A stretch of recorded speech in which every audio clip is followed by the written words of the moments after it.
Don't y'all love when you're taking down your braids and you grab like those two strands and it unravels like drrrr.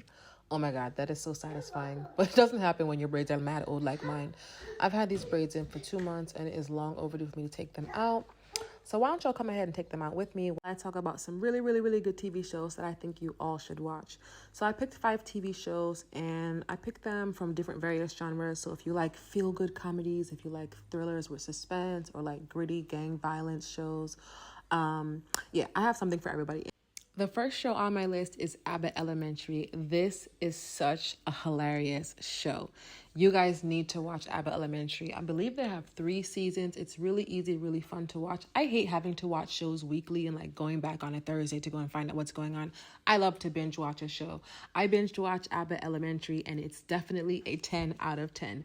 It's basically following a bunch of faculty teachers who work at this low budget or poorly budgeted Philly elementary school, and the classrooms are always having some crazy antics going on. The faculty is always up to something. There's like a janitor, history teacher, the guy from Everybody Hates Chris, God forgive me, I forgot his name, but he's such a phenomenal actor. He's in it as well.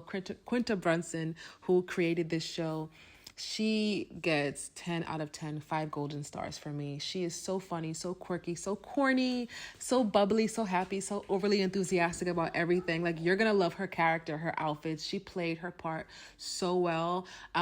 Special shout out to Cheryl Lee Ralph. She's also phenomenal in Abbott Elementary, but it's a really good show. She actually won an Emmy for Abbott University for Abbott Elementary for lead actress. So it's definitely a really great watch. The teachers are all really dedicated. They all really love the students, and they have to find like different ways and different solutions to come up with basically solutions, because the school board does not give this school enough money to basically function, and they're doing a phenomenal job. So Abbott Elementary, 10 out of 10, definitely have to watch that.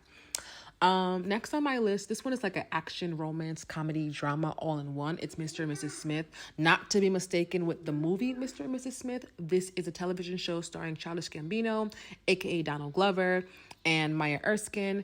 It's really good. It's basically like they're hired top assassins, elite assassins, and they're made to forge a fake family life and live together as husband and wife while they, perform these elite operations to kill people, or it's one of those type of shows. So there's got good action scenes in it, lots of great chemistry between the actors.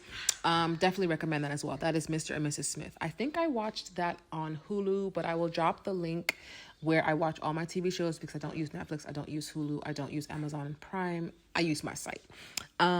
Next is Fool Me Once. Everyone was talking about this like 2 weeks ago. It's a really good thriller mystery.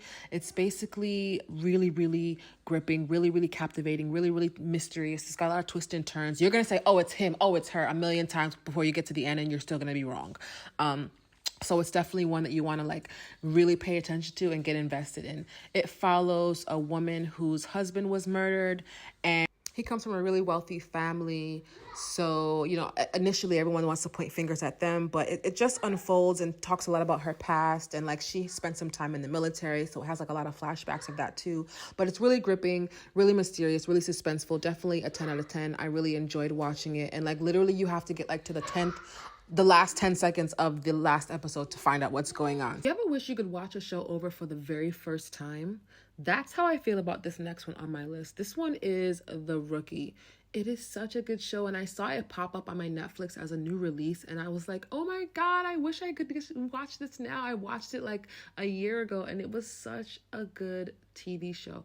It's classified as crime, action, drama, but I would definitely call it a feel-good, because when I want to watch a crime drama, it's going to be gritty, bloody, gory, and really, really, really ill, like Gangs of London type stuff.